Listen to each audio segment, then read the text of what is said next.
Hard to believe 24 years after her disappearance, police issued new search warrants in the case of missing Cal Poly student Kristen Smart. Joining us now to talk about the case, Fox 5 legal analyst Wendy Patrick. Wendy, good morning. Good morning. Before we talk about these search warrants, can you just back it up for 1 second, those who may be watching right now, because you hear the name and you probably are like, oh yes, I remember.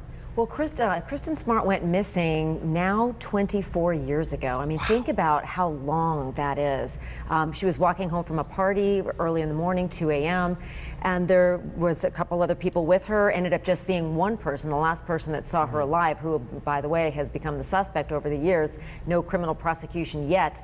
But this is one of those cases that, as of yesterday, we're hearing about new evidence, about search warrants being served, about a renewed hope among family and friends that maybe justice delayed won't be justice denied. Maybe there is new evidence that's going to at least lead to some sort of resolution and closure for this family.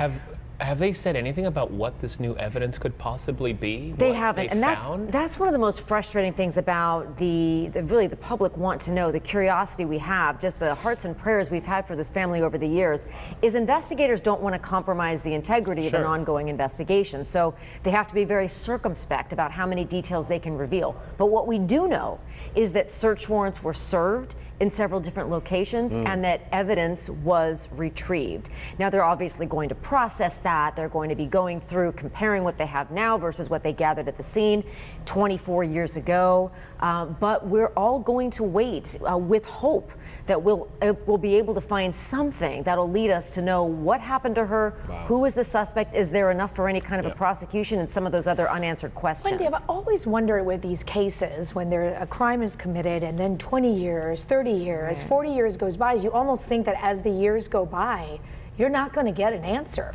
Here's what makes this case different, Shelley, and that's a great question that you ask.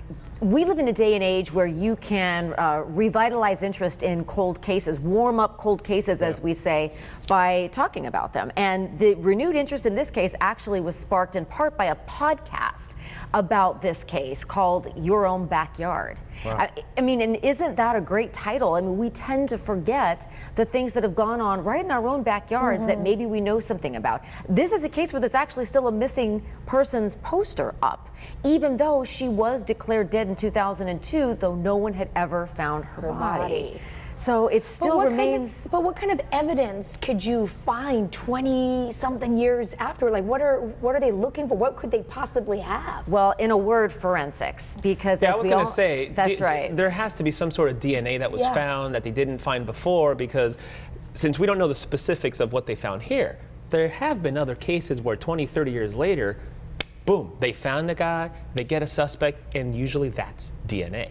Right, DNA or some other manner of comparing DNA. And, you know, unlike fine wine, as we say, witness memories do not improve with age, but forensic techniques do. And it is through those methods and means that we may be able to compare, the investigators may be able to compare what they've gathered through those search warrants with maybe what they had at the scene in an attempt to try to find some resolution, some closure, some explanation and answers for this grieving family. And for all these years, the family, they kind of had the suspicion of Paul Flores is the name of the suspect. He's the guy you saw there with the police officers. They're taking all the stuff out of that house. For a family to then think they know who perhaps the suspect could be, but nothing happens for 24 years. That frustration for victims' families, can you put that into words at all as a prosecutor? I mean, this is what you do. I think the best words you can use for that sentiment is, you know, always remaining hopeful, but also really exhausting all the options you have about regarding the evidence you have. This family sued Paul Flores civilly many years ago. Exactly. It was publicly funded because so many people were just interested in knowing what happened. But you have to make that connection. He was the last person that saw her alive, but does that mean he killed her? Or does that mean he knows where she is? Of course, he says we parted company at some point along the walk. So it's that frustration in making that nexus that would make the case. So as of yesterday, there may be more evidence to work with in trying to make that happen, or discounting him as a suspect one way or another. And he's not cooperating. He's not cooperating with police right now, and they search both his mother's home and his own home.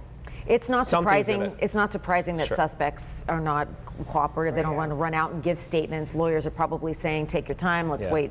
But as we wait, we can still wait with hopeful hearts that we'll have some resolution, some indication as to what happened to this beautiful young lady in 1996. And that poor family, 24 years of just She torture. would be 43 Oh, my this goodness. year. Wow. You That's think right. of that, it just breaks your heart, and to have some sort of closure, some sort of That would be a knowing what- blessing. Answer, just an answer.